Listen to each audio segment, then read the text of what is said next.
कुणाकुणाला मुगाच्या डाळीचा शिरा आवडते, मला तर भारीच आवडते. त्यासाठी 1 वाटी सौल मुगाची डाळ मिक्सरमधून रवाळ अशी वाटून घेतली. कढईमध्ये भरपूर असं तूप टाकायचं, पण मी 2च चमचे टाकलं. त्यामध्ये 1 चमचा रवा, 1 चमचा बेसन पीठ आणि वाटलेली मुगाची डाळ टाकायची. आता बारीक गॅसवर जाड बुडाईच्या कढईमध्ये हे छान असं भाजून घ्यायचं आहे. तोपर्यंत पाक बनवायला ठेवायचा. 1 वाटी साखर घेतली. जेवढी मुगाची डाळ होती ना त्याच्यापेक्षा थोडीशी जास्त साखर घेतली आणि 2 वाट्या पाणी टाकून घेतलं. मुगाची डाळ भिजवलेली नाही, त्यासाठी 2 वाटी पाणी हे लागेलच. आता हलकासा 1 तारी पाक हा होऊ द्यायचा आहे. तोपर्यंत डाळ ही मस्त अशी भाजून तयार होत आहे. मस्त बारीक गॅसवर भाजली ना त्याचा खमंगपणाही वाढते. इथपर्यंत भाजल्यानंतर त्यामध्ये 1 वाटी मलईचं दूध टाकून द्यायचं. छान असं मिक्स करायचं आहे. दूध टाकल्यानंतर अशा पद्धतीने झालं.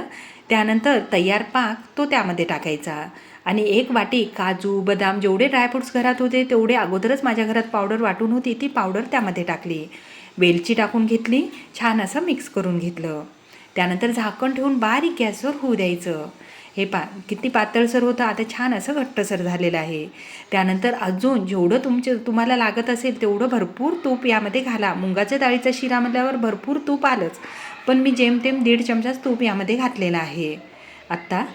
आणि छान असं मिक्स केलं, बारीक गॅसवर होऊ दिलं. तर पाहू शकता मस्त असं कडेनं तूप सुटलेलं आहे.